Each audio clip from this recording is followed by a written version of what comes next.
Aujourd'hui, nous avons une nouvelle société de gestion urbaine qui est, je crois, Al-Barak, qui a remplacé Averda. Mais j'ai comme l'impression que les mêmes habitudes risquent encore de se répéter. Le gouvernement, à travers le ministère de l'assainissement urbain, a saisi le PNUD pour pouvoir appuyer à l'élaboration d'un programme accéléré d'urgence d'assainissement urbain. Dans la suite de l'étude préparatoire sur les impacts de l'urbanisation au Congo, une séance d'études présidée par le vice-président du Conseil économique, social et environnemental s'est tenue au siège du CESE à Brazzaville. La délégation marocaine, conduite par les professeurs Harib et Mondi, a continué ses entretiens au siège du CESE. Un tour de table a permis à chaque participant de partager son expérience et ses recommandations, enrichissant ainsi la réflexion collective autour de l'étude préparatoire. Je veux dire que tout ça, c'est parce qu'il y a cette croissance démographique qui a besoin de se loger. Tout cela est lié au problème de logement que l'État n'arrive pas à satisfaire. Puisque l'État n'arrive pas à satisfaire les besoins de logement,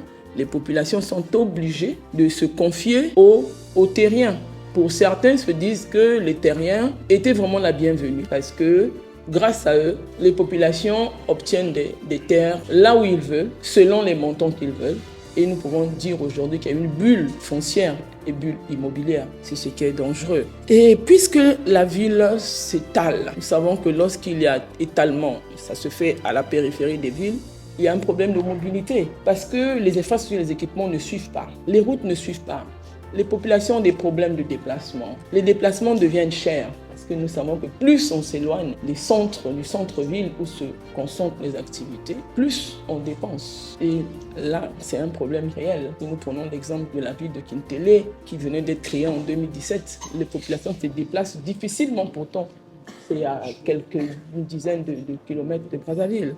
Donc, ce sont des réels problèmes. Le Congo a besoin de villes résilientes, celles qui résistent aux événements climatiques extrêmes, compte tenu de conditions naturelles, et celles qui permettent également à la population de vivre dans des conditions meilleures, des conditions idéales attendues d'une ville. Et c'est cet effort-là qu'il faut fournir. Et ensuite, pour revenir à ce que a dit ma collègue tout à l'heure, oui, il y a beaucoup d'acteurs qui interviennent dans le milieu urbain, mais il y a les pouvoirs publics, il y a les terriens, les propriétaires fonciers, mais il y a également les populations qui sont demandeurs. Et je crois qu'en évoluant, il n'est plus simplement question de dire bon, c'est tel groupe ou tel groupe qui a tort. Et au bout de certaines recherches, nous avons conclu qu'il s'agit en fait d'une gestion partagée, d'une responsabilité partagée. Et c'est dans ce sens-là, je crois qu'il faut engager la réflexion pour que chacun soit conscient de ses responsabilités en ce qui concerne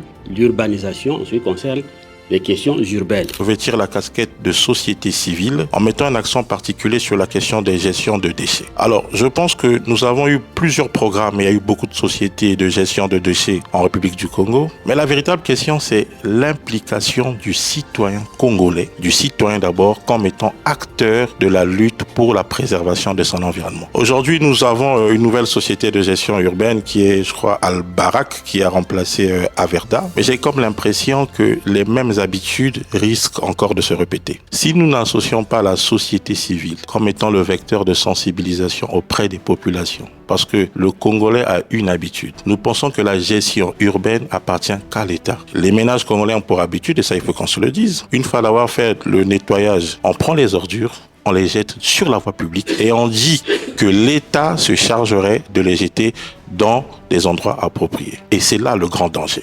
Moi, je pense que c'est très bien aujourd'hui qu'on ait les scientifiques, la société civile, le secteur public, l'État, mais mettons un accent particulier sur la sensibilisation. Et ce sont les ONG et associations que je vois ici qui devraient, avec des moyens si possible, jouer ce rôle de pont entre les décisions de l'État, la politique de gestion de l'État et les populations. Je vais prendre un exemple qui est très simple. On a placé des bacs à l'époque de la société Averda, des bacs à ordures, où il y avait un simple clapet, comme une pédale en dessous, qu'il fallait juste appuyer pour ouvrir le clapet. Mais comme la population n'était pas sensibilisée, la dame arrive avec ses tas d'ordures et tire le clapet, ça ne s'ouvre pas, qu'est-ce qu'elle fait? Mais elle dépose juste à côté. Si une personne le fait, la deuxième, la troisième et 10 personnes, qu'est-ce qu'on remarquait? On avait des bacs fermés vides, mais tout autour, c'est des tas d'immondices. Le véritable problème, c'est lequel?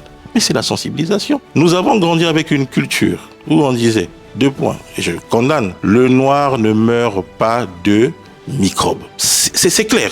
On a grandi avec ça, cette culture-là. Et donc, je pense qu'aujourd'hui, on peut avoir les meilleures sociétés de gestion urbaine et de voirie, on peut avoir les meilleurs programmes. Mais si on n'a pas fait le premier grand travail, la sensibilisation ici, nous aurons toujours ces véritables problèmes. Donc moi, je pense que sur la question de gestion de déchets, il faut mettre en place des cellules de veille et de sensibilisation en mettant un accent particulier sur la société civile. Le gouvernement, à travers le ministère de l'assainissement urbain, a saisi le PNUD pour pouvoir appuyer à l'élaboration d'un programme accéléré d'urgence d'assainissement urbain. Et ce programme porte sur 3 composantes, notamment la question de gestion des déchets dont on a longuement épilogué ici. La deuxième composante, c'est sur les questions de voirie. Et la dernière composante prend en compte les aspects d'éclairage public, tout ce qui est assainissement eau. Voilà, c'est un peu ça la vision du gouvernement. C'est un programme urgent que le gouvernement entend mettre sur pied dans les meilleurs délais. Il était prévu d'ici la fin de cette année, mais il y a quelques défis d'ordre financier et technique que nous sommes en train de régler. Je pense que cette étude viendra informer ce programme. Voilà pourquoi je voudrais aussi voir dans quel est le chronogramme, dans quelle mesure cette étude serait disponible pour permettre de pouvoir tirer compte de ces recommandations et conclusions afin d'informer le programme qui sera mis en place, parce que le programme porte sur 2 grandes villes, notamment Brazzaville et Pointe-Noire, et qui va couvrir les 15 arrondissements, donc les 7 si je ne me trompe pas, les 9 arrondissements de Brazzaville et 7 et 8 de Pointe-Noire, donc 15 arrondissements.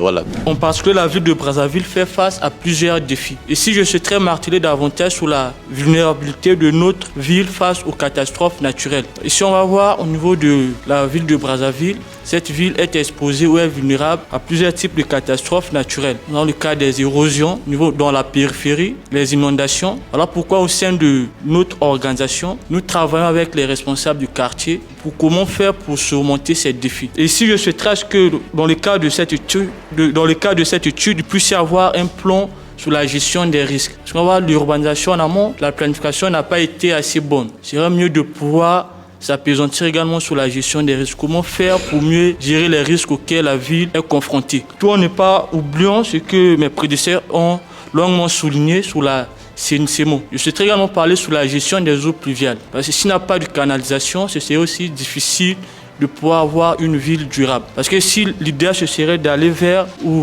la planification pour une ville durable. Parce qu'une ville durable, c'est très davantage qu'il puisse y avoir un plan de gestion des risques, qu'il puisse également avoir un plan sur la gestion des eaux pluviales. Tout en ne pas oubliant la CNCMO. Merci. On a travaillé auprès de 50 écoles ou 150 écoles déjà, financées par l'ambassade de France, l'ambassade des États-Unis, indirectement par une plateforme qu'on appelle le CECOD, financée par l'Union européenne, mais à travers le précap CECOD. Il y a un constat lors de nos diagnostics, c'est que près de 90% ou 80% des écoles, les élèves qui y vont n'ont pas accès aux latrines améliorées. Et il y a maintenant, il y a des oubliés. Les oubliés, c'est-à-dire que ce sont des personnes vivant avec handicap. Non, là, c'est normal. Le plus souvent, quand on met en place nos infrastructures, on ne tient pas compte. On ne met pas, par exemple, il n'y a pas de rampes pour permettre la mobilité. Il n'y a pas, c'est-à-dire qu'il n'y a pas de plaque Signality pour permettre. Ce qui fait en sorte que, en fait, en échangeant avec certains directeurs, par exemple le directeur pour être plus spécifique, d'Angola Libre, là nous sommes même en train de rechercher des fonds dans lesquels nous préparons pour cela. Parce qu'il a remarqué que ces catégories se sentent frustrées. Les latrines là sont traditionnelles, désuètes et ne respectent pas les normes. C'est-à-dire qu'on a 1500 élèves pour 2 latrines avec, comment on appelle, la rouille des toitures. Ils sont rouillés. Pour les filles, c'est même rédhibitoire, certaines même aussi, pour fréquenter l'école. L'intimité des filles maintenant n'est pas préservée. Déjà, pendant les périodes ils ont les menstrues, elles ont besoin d'avoir un cadre pour pouvoir changer les serviettes, tout le reste. Ce qui fait en sorte qu'il y a un lien direct aussi avec l'éducation. Il y a un lien avec la santé aussi. Voilà. Donc, moi, il y a beaucoup à dire. Je préfère finir mes propos là pour donner la parole aux autres. Aujourd'hui, nous avons par exemple la prolifération des maladies climato-sensibles. Donc ça veut dire que même si la ville est urbanisée, si on ne sait pas comment gérer les déchets plastiques ou les déchets organiques, on aura toujours ce problème-là et les vies seront en danger. Donc je crois que nous devons tenir compte de ces choses afin de lutter contre les impacts du changement climatique. Sachant que les déchets, il y a différents types de déchets. On a les déchets hospitaliers, les déchets qui émanent des industries. Il y a bien sûr les déchets domestiques qui viennent de ce que la population utilise. Donc, chaque type de déchet devrait avoir un traitement différent de l'autre. Parce que, le grand problème, c'est que lorsqu'on ne traite pas ces déchets, il aurait un impact sur nos ressources, sur la qualité de vie, sur les enfants, les maladies et tout ça. Et donc, c'est vraiment un problème prioritaire qu'il faudra résoudre. Et je reviendrai aussi sur le terme déchets. En fait, il n'y a pas de déchets. Déchets, on ne doit plus utiliser déchets. Ce n'est pas des déchets, c'est des ressources. Si on arrive à bien les gérer, les valoriser, on va en tirer beaucoup de choses, créer de l'emploi, avoir beaucoup de ressources. On est actuellement, on ne parle plus de déchets. Mais il faut juste savoir les utiliser, les valoriser et protéger l'environnement, protéger la qualité de vie, la population et tout ça. Madame la Présidente, vous avez quelques éléments déjà à votre disposition. Et demain, vous irez à Pointe-Noire. Ces éléments que vous allez recueillir et à Pointe-Noire et ici à Brazzaville vont certainement vous permettre déjà de peaufiner votre réflexion pour nous permettre effectivement de voir comment le moment venu intervenir auprès des autorités de notre pays. Et une fois de plus, pour vous qui êtes venus nous voir, merci. Et pour vous, Madame la Présidente, Madame la Secrétaire Générale, nous sommes encore avec vous jusqu'à vendredi. Et une fois de plus, merci pour vous qui êtes venus. Allez, à bientôt alors.